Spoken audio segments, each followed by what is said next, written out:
Abu Ghraib, I think, clearly was the final moment in which I felt that the moral rationale for the war completely collapsed. I mean, beyond collapsed. I mean, at that point, I didn't even know that the entire war was being conducted through torture. That was one of the stools, key parts of the Bush administration's intelligence gathering and anti-terrorist strategy and war on terror strategy. I didn't know that, believe it or not.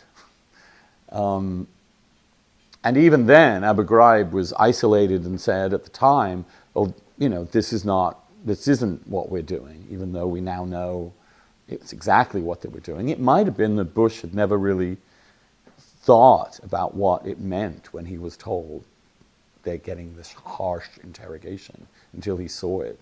But for me, I think, and again, the great thing about archives is that they will tell the story, and we are gathering, actually, for anybody who cares, in a little e-book, the evolution of me on this thing. So you can actually see in real time a person having to grapple with the fact that almost everything he had believed about this quintessentially important issue, which dominated the entire discourse for years, was progressively dismantled in front of my eyes.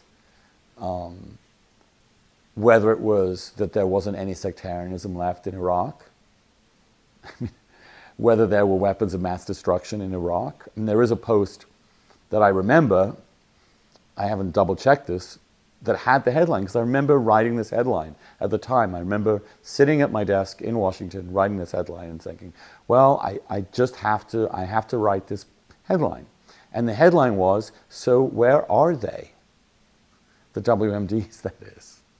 It was like, and looking back, I was like, when they first invaded, I was like, why haven't they immediately sent troops to the WMD sites to secure them?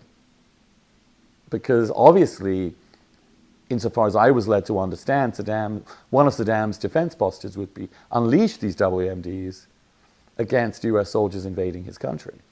Not only did he not, but they didn't. What was most telling to me, and where I began to think, what, was when they didn't secure those sites. In fact, they didn't seem to be on anybody's agenda whatsoever. The whole rationale for the war seemed to be utterly unrelated to the invasion strategy, which I think is self-evident. At this point, the people who created that strategy didn't believe the WMDs existed. If they did, they would have had a different strategy to get in there, it seems to me. So those are little things that began, and you can hear, but the Abu Ghraib was the moment. And I do think that the last argument that I relied on in judging this matter before going to war was, at least we will get rid of a torturer of children.